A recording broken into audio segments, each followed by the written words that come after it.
Hello students, कस्तूरी देवी college की online class में आपका हार्दिक स्वागत है। आज हम डिस्कस करेंगे डिस्क्रीट मैथमेटिक्स के सिलेबस के बारे में। ठीक है, बीएससी फर्स्ट ईयर के पेपर फर्स्ट का नाम है डिस्क्रीट मैथमेटिक्स। ठीक है, जो ऊपर लिखा हुआ है डिस्क्रीट मैथमेटिक्स। ठीक है, आज हम इसके सिलेबस के बारे में जानेंगे। सिलेबस मैंने पूरा कंप्लीट लिख दिया है, इसको आप नोट डाउन कर लीजिए।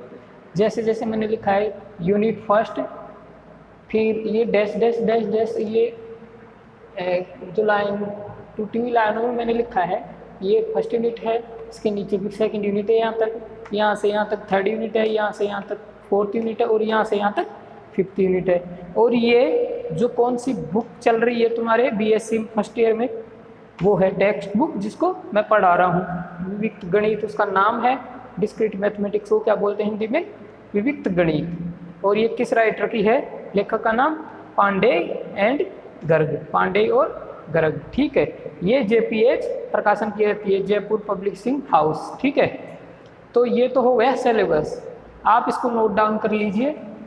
हम जो जो सिलेबस में दे रखा है वो पढ़ेंगे, इसके बाहर कुछ भी नहीं पढ़ेंगे। ठीक है, इसमें सबसे पहले यूनिट फर्स्ट में sets, cardinality, principle of inclusion and exclusion and mathematical induction and relation and functions, binary relations के बारे में जानेंगे, equivalence relations and partitions, partial order relations and lattices, chains and anti chains, pigeon hole principle, ये हम unit first में पढ़ेंगे। ठीक है, ऐसे यूनिट सेकंड में क्या पढ़ेंगे?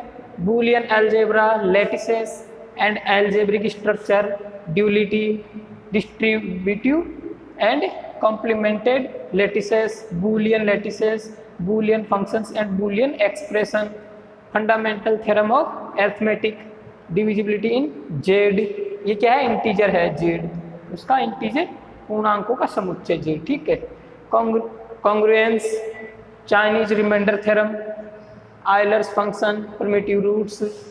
एंड थर्ड यूनिट में हम पढ़ेंगे logic and propositionals, calculus, simple and compound propositions, basics logical operations, truth tables, tautologies and contradictions, propositionals functions, quantifiers, discrete numeric functions, generative functions, recurrence relations and recurrence algorithms, linear recurrence relations with constant coefficients. ठीक है, and their solutions and total solutions and solution by method of generative functions, ये पढ़ेंगे। Fourth unit में हम पढ़ेंगे basic concept of graph theory, types of graphs, जैसे like connected graph, regular and planar graph, इस type से, and walk, paths and circuits, shortest path problem देखेंगे, operations on graphs like union, join, products, इस तरीके क्या होंगे operation. And unit fifth में finally matrix representation of graphs, graphs की कैसे ग्राफ्स को मैट्रिक्स में कैसे चेंज करते हैं वो देखेंगे, मैट्रिक्स में कैसे लिखते हैं, adjacency and incidence, adjacency and incidences matrices, tree, spanning tree, minimum spanning tree. ठीक है, distance between vertices, centre of tree, binary tree, rooted tree, Hamiltonian and Eulerian graphs. ठीक है, ये हम डिस्क्रीट जो मैथमेटिक्स की बुक है विविक्त गणित, इसमें हम इन पांचों यूनिट्स का अध्ययन करने वाले हैं। ठीक है, तो सबसे पहले हम यूनिट 1 स्टार्ट कर दिए थे कल। ठीक है, कल मैंने सिलेबस नहीं लिखवाया था, सिलेबस आज मैंने लिखवा दिया है पूरा, आप इसको नोट डाउन कर लीजिए, फिर बोल रहा हूँ। और यूनिट फर्स्ट में हम कल देखे थे थोड़ा बहुत सेट के बारे में, बेसिक चीज़ें जाने थे कि सेट होता क्या है, किस टाइप से होता है, सेट की डेफिनेशन क्या होती है, फिर इसके बाद कार्डिनलिटी देखेंगे। तो अब मैं पॉइंट पे आता हूँ, आपको डिस्क्रीट का जो विविक्त होता है इसका मतलब क्या होता है? विविक्त का यहाँ पे विविक्त गणित, इसका मीनिंग होता है विविक्त का मतलब जो निरंतर नहीं है।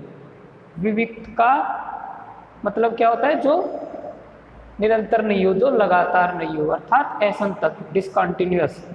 डिस्क्रीट का मीनिंग क्या है? विविक्त। और विविक्त का मतलब जो निरंतर न हो, जैसे ये लाइनें निरंतर नहीं है, जैसे ये लाइनें निरंतर कैसे नहीं है, लगातार क्यों नहीं है, क्योंकि यहाँ से फिर ये बीच बीच में टूट रही है, कटी हुई है ना बीच बीच में।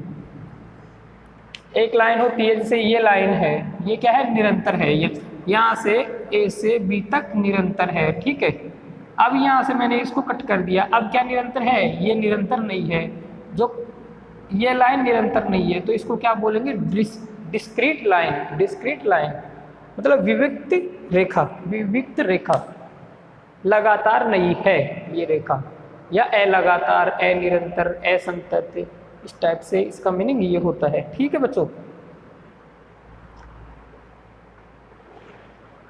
तो अब सेट्स के बारे में आज दोबारा से मैं आपको याद दिलाता हूँ। सेट कहते किसको है, सेट इंग्लिश का वर्ड है, इसको समुच्चय कहते हैं हिंदी में। और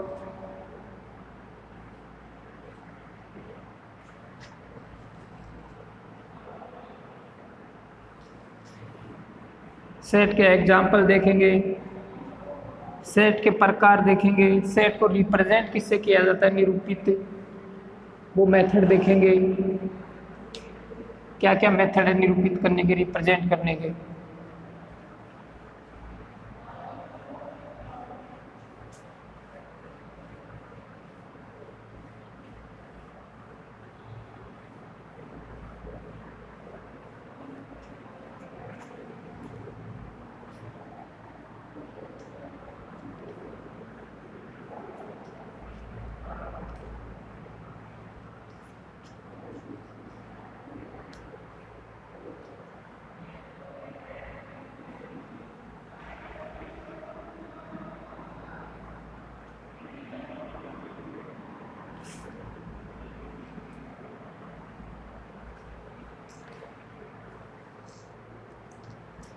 ठीक है, अब हम सबसे पहले देखते हैं सेट।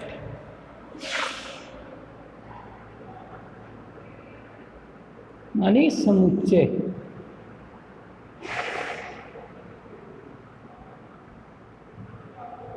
ठीक है, इसकी डेफिनेशन क्या है,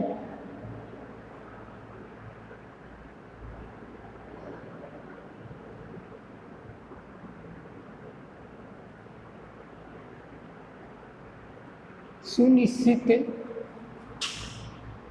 और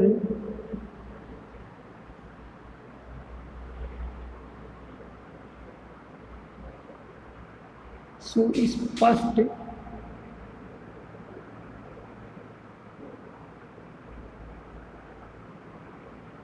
वस्तुओं के, सुनिश्चित और सुस्पष्ट वस्तुओं के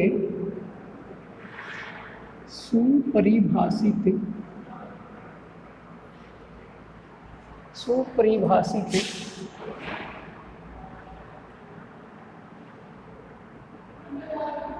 संग्रह को समुच्चय कहते हैं।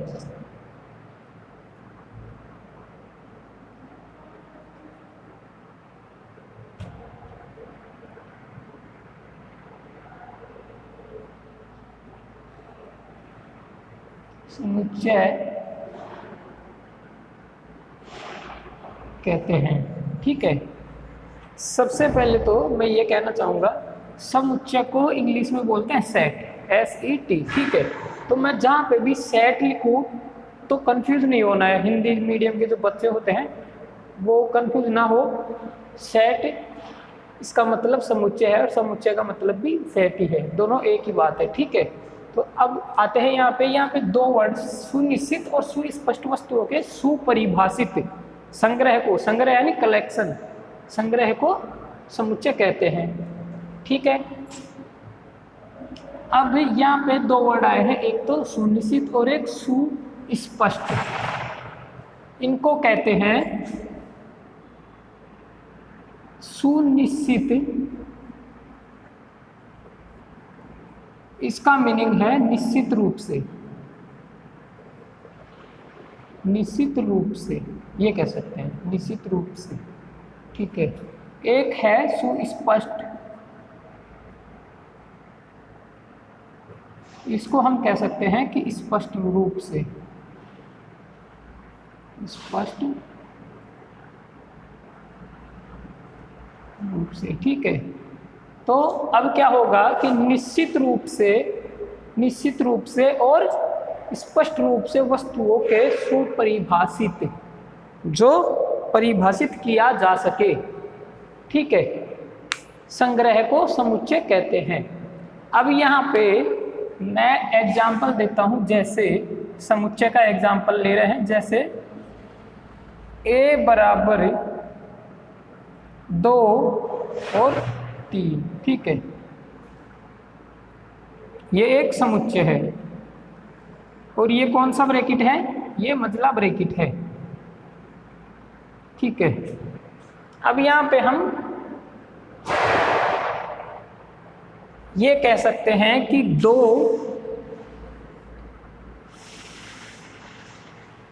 अभी मैं कुछ पॉइंट लिखवा देता हूँ, उसके बाद में ये एक्सप्लेन करता हूँ तो ज़्यादा बेटर रहेगा, आपके समझ में और भी अच्छे से आएगा। नोट में करके आप नोट डाउन कर लीजिए। सबसे पहले पहला पॉइंट,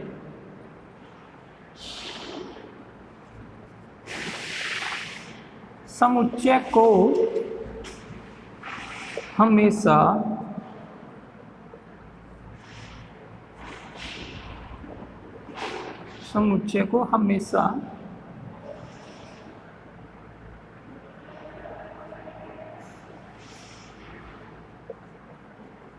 धनु कोष्ठक या मंझला ब्रैकेट, ठीक है, या इस टाइप का जो ब्रैकेट होता है,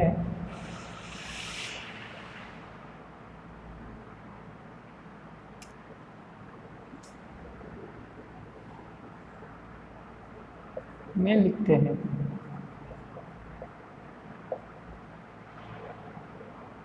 ठीक है, किस में लिखते हैं, ये जो ब्रैकेट है इसके अंदर लिखा जाता है, समुच्चय इसी में डिनोट किया जाता है, ये ब्रैकेट काम में लिया जाता है। ठीक है, मंझला ब्रैकेट कह दो या धनु कोष्ठक कह दो या इस टाइप का ब्रैकेट कह दो, ये होता है ना।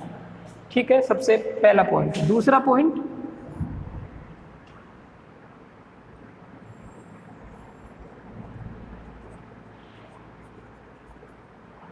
समुच्चय में विद्यमान या उपस्थित, समुच्चय में विद्यमान या उपस्थिति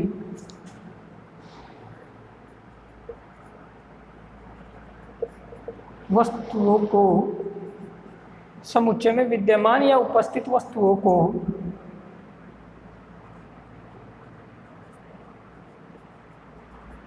समुच्चय का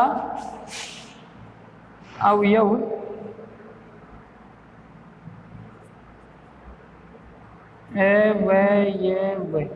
अवयव यानी एलिमेंट, इंग्लिश में क्या बोलते हैं, एलिमेंट,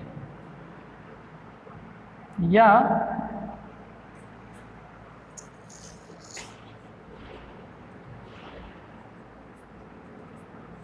सदस्य को इंग्लिश में क्या बोलते हैं, मेंबर, MEMBER। ठीक है, कहते हैं। क्या ये पॉइंट क्या है, समुच्चय में विद्यमान या उपस्थित वस्तुओं को समुच्चय का अवयव या समुच्चय का सदस्य कहते हैं। जैसे यहाँ पे ये क्या है, A एक समुच्चय है, इसमें उपस्थित वस्तु क्या है, 2 और 3। ठीक है, परिभाषा के अनुसार ये वस्तु है।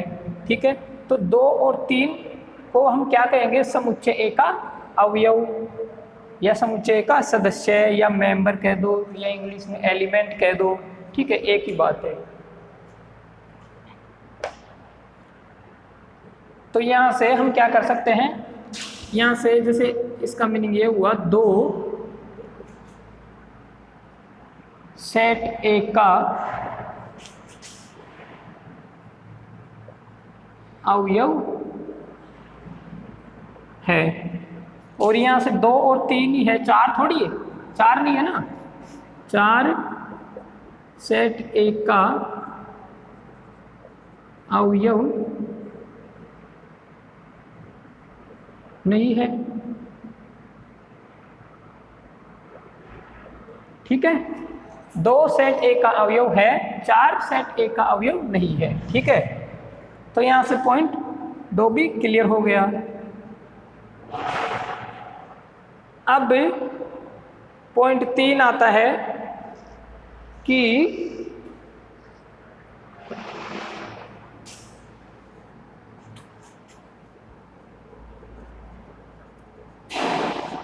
समुच्चय को हमेशा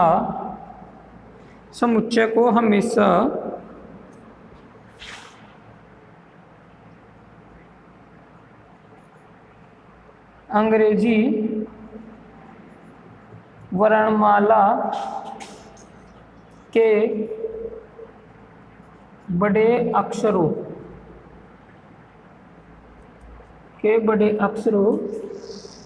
से व्यक्त किया जाता है। ठीक है, समुच्चय को हमेशा अंग्रेजी वर्णमाला के बड़े अक्षरों से व्यक्त किया जाता है। जैसे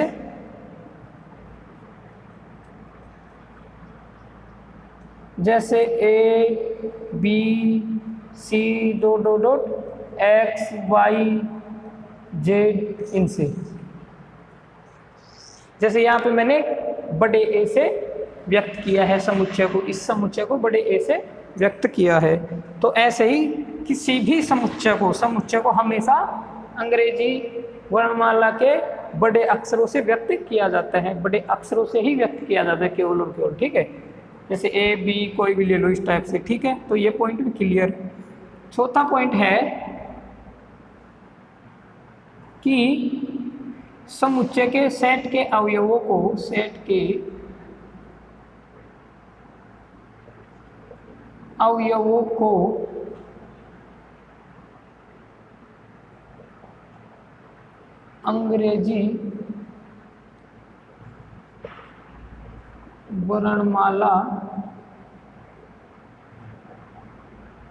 अंग्रेजी वर्णमाला के छोटे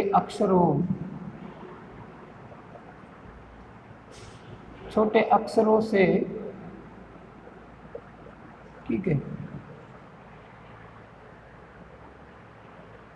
समुच्चय के अवयवों को अंग्रेजी वर्णमाला के छोटे अक्षरों से व्यक्त किया जाता है।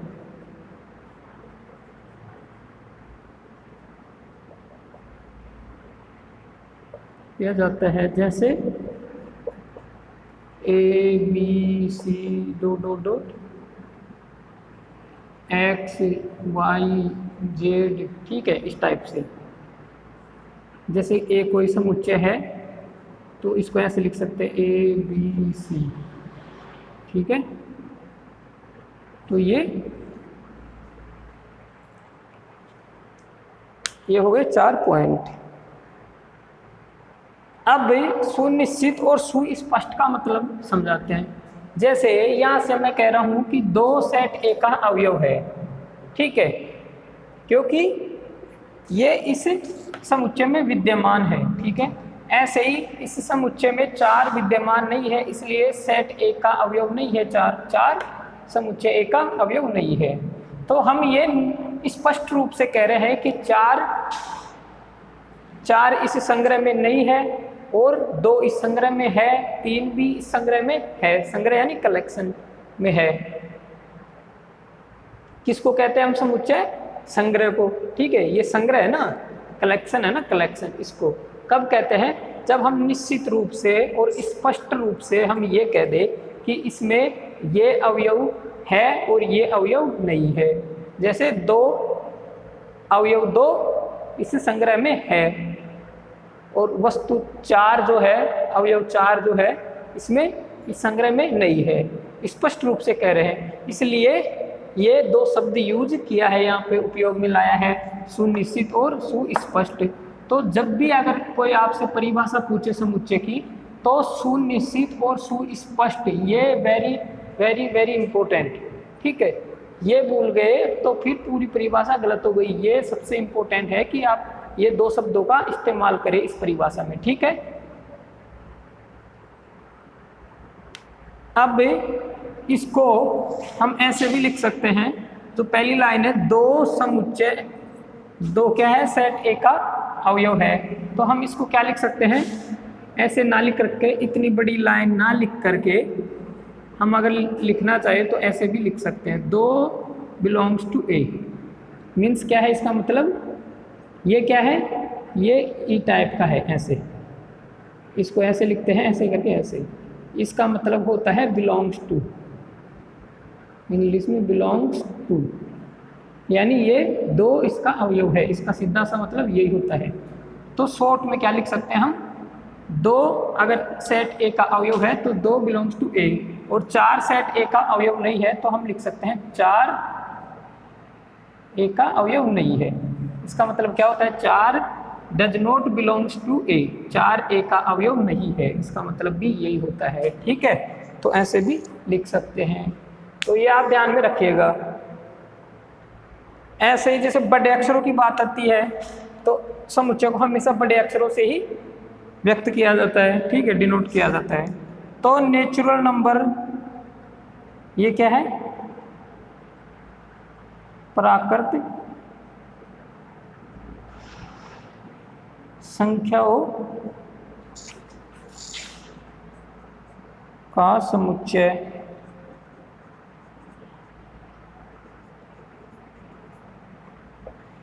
ये क्या है, प्राकृत संख्याओं का समुच्चय। ऐसे ही ये क्या है, ये है वास्तविक संख्याओं का समुच्चय।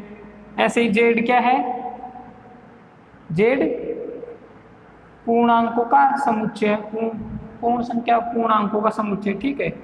ऐसे ही डब्लू क्या है, पूर्ण संख्याओं का समुच्चय, जिसमें जीरो आती है और 0 1 2 3 इस टाइप से आती है, जीरो से बढ़ती जाती है इस टाइप से। तो इन सबको अंग्रेजी वर्णमाला के बड़े अक्षर से ही क्या किया गया है, व्यक्त किया गया है। देख लो, इसको भी बड़े अक्षर से ही व्यक्त किया है। तो ये हो गई समुच्चय की परिभाषा। अब हम आगे देखते हैं समुच्चय का निरूपण, समुच्चय को कैसे रिप्रेजेंट करते हैं, इसका लिखने का तरीका क्या क्या है, ये हम अब देखते हैं।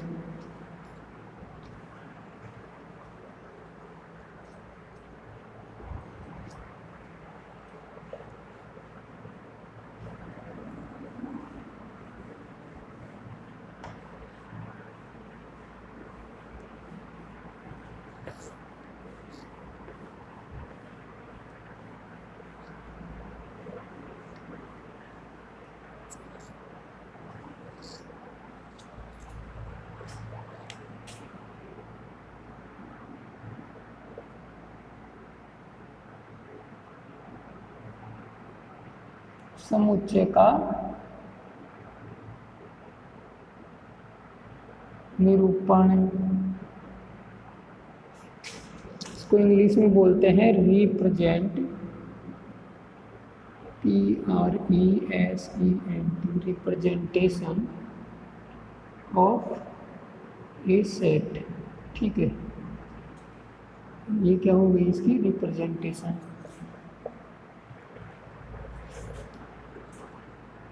सेट को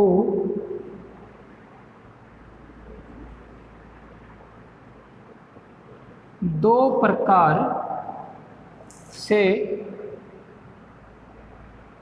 निरूपित किया जाता है, निरूपित किया जाता है। कौन कौन से, पहला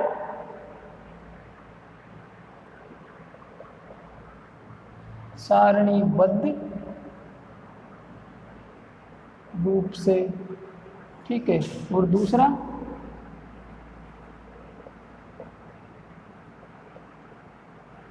नियम रूप या समुच्चय निर्माण रूप, ठीक है। नियम रूप या समुच्चय निर्माण रूप, और पहला सारणीबद्ध रूप। तो इन दो तरीकों से हम रिप्रेजेंट करते हैं समुच्चय को। अब पहला क्या है, सारणीबद्ध।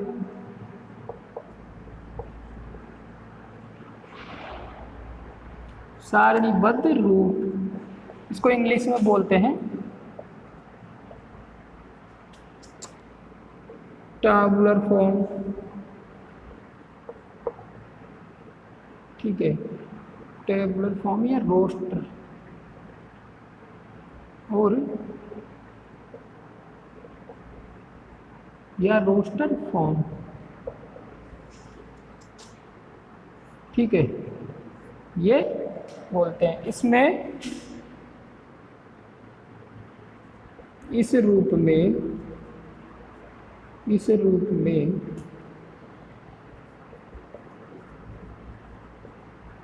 समुच्चय के अवयवों को सूची बनाकर लिखा जाता है।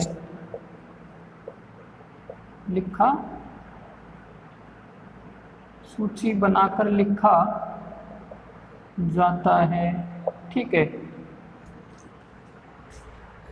और जैसे ये उदाहरण में लिख देता हूँ, जैसे समुच्चय ए 2 3।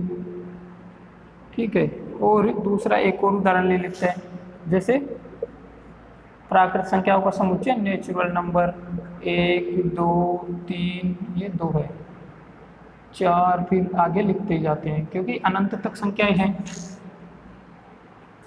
कहाँ तक है? प्राकृत संख्याएं अनंत तक है ना, तो कहाँ तक लिखते जाएंगे, ये बोर्ड पर जाएगा फिर अंत ही नहीं होगा। तो ये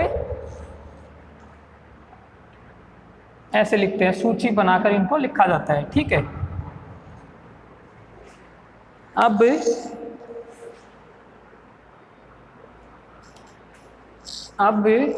ये हो गया पहला रूप। इसमें सूची बनाकर धनु कोष्ठक के अंदर लिख दिया जाता है। समुच्चय के अवयवों को सूची बनाकर धनु कोष्ठक के अंदर लिख दिया जाता है। ठीक है, सारणीबद्ध रूप में। अब नोट करने की इसमें 2 बातें हैं इम्पोर्टेंट। पहली है कि इसमें क्रम चाहे आप 3 पहले लिख दो, 2 लिख दो, ये सेम ही है, ये आपस में बराबर है। ये एक को चाहे ऐसे लिखो चाहे ऐसे लिखो, बात एक ही है। ठीक है, तो पहला क्या हो गया पॉइंट कि क्रम कुछ भी हो सकता है। इस रूप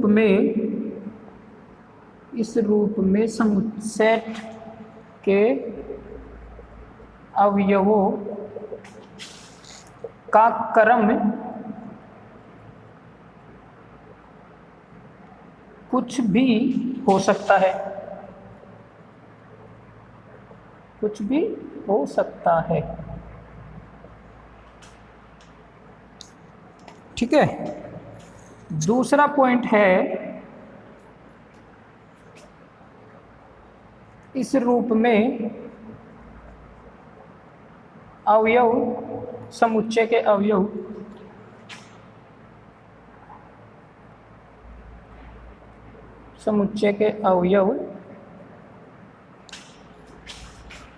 समुच्चय इस रूप में समुच्चय के, ये के बाद में लिख दिया मैंने यहाँ पे, कि अवयवों की पुनरावृत्ति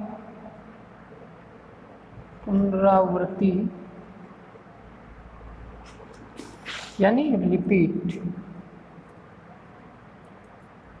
पुनरावृत्ति नहीं होती है। ऐसे नहीं है कि किसी सेट को ऐसे इस प्रकार नहीं लिखा जा सकता है। इस रूप में a बराबर ऐसे नहीं लिख सकते, 2 2 3। अब यहाँ पे 2 कितनी बार आ गया? 2 बार आ गया ना, तो ऐसे नहीं लिख सकते, पुनरावृत्ति नहीं होती है। सेट के अवयवों की पुनरावृत्ति नहीं होती है, रिपीट नहीं होते। और दूसरी बात कि इनका क्रम चाहे कुछ भी हो, ये कोई फर्क नहीं पड़ता है। अब अपन दूसरा निरूपण देखते हैं। कौन सा? नियम रूप या समुच्चय निर्माण रूप। ठीक है,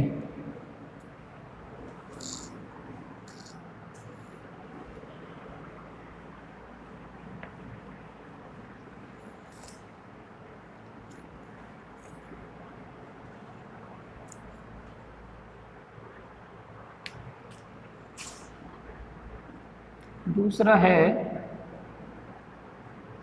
नियम रूप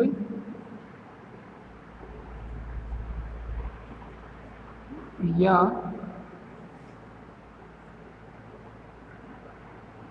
समुच्चय निर्माण रूप। ठीक है, इसको इंग्लिश में बोलते हैं रूल फॉर्म और सेट बिल्डर फॉर्म। ठीक है,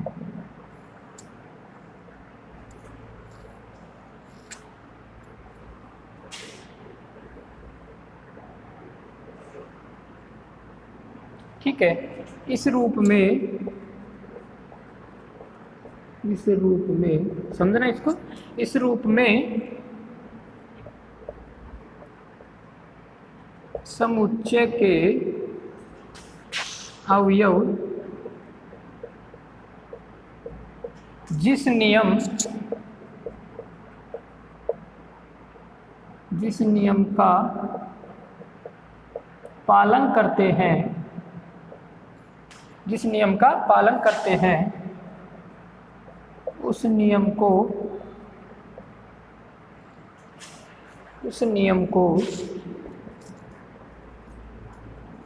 धनु कोष्ठक के अंदर लिख दिया जाता है।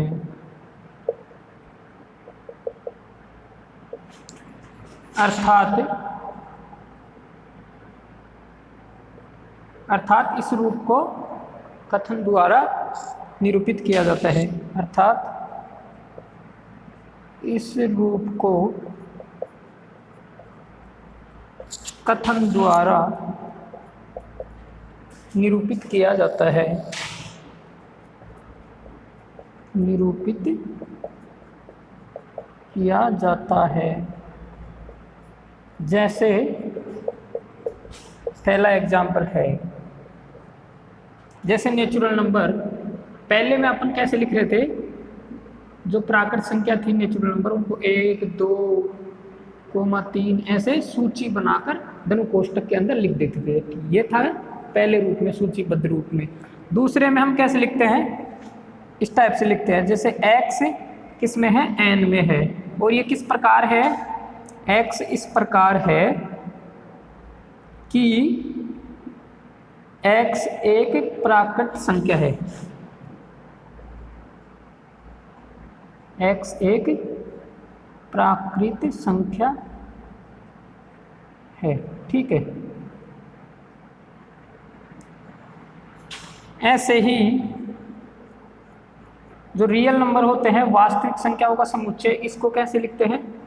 x। अब ये डंडी है ना, चाहे तो डंडी ये स्ट्रेट लाइन ऐसे इसको कर सकते हैं कि इस प्रकार के x आएंगे, इसमें इस प्रकार के अवयव x होंगे इस संग्रह में। जो x किस प्रकार के होंगे? x एक प्राकृत संख्या होगी। ठीक है, प्राकृत संख्या होगी मतलब x 1 होगा। 1 क्या है?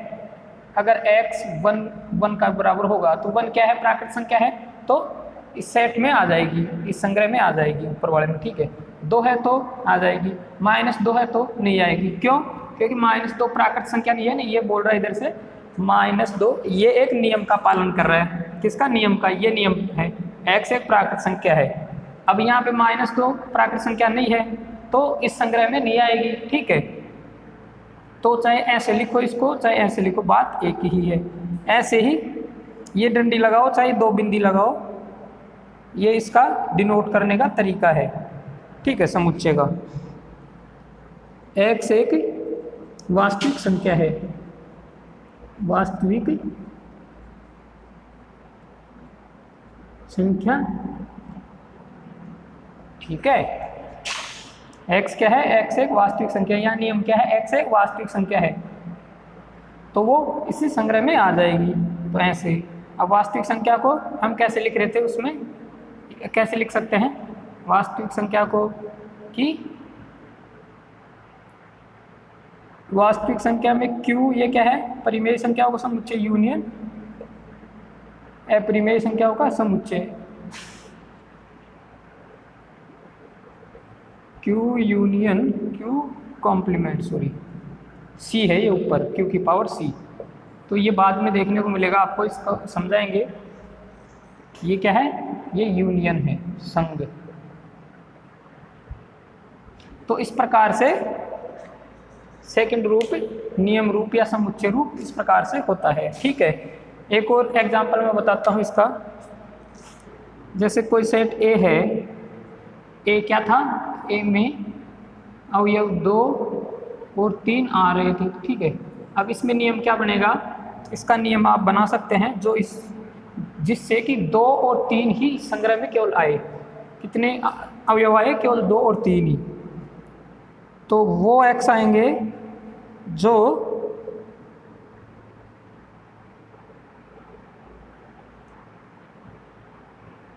x क्या होगा? 1 से तो बड़ा होगा और 4 से छोटा होगा, और x एक प्राकृत संख्या है। इसका मीनिंग क्या हुआ?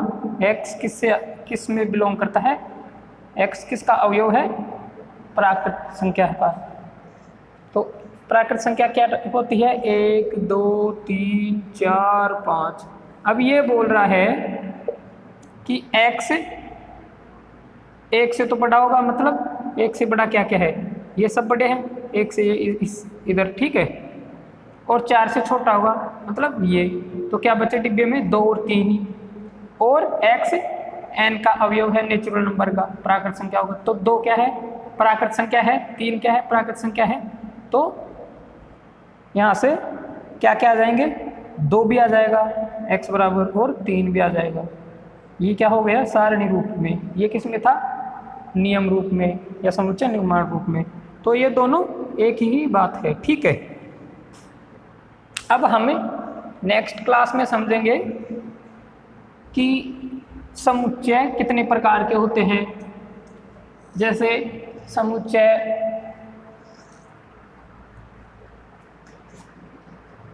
खाली समुच्चय, एम्प्टी समुच्चय।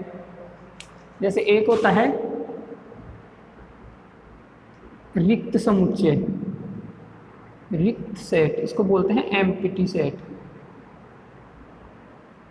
Empty set. ठीक है, दूसरा होता है सिंगलटन सेट, सिंगलटन सेट या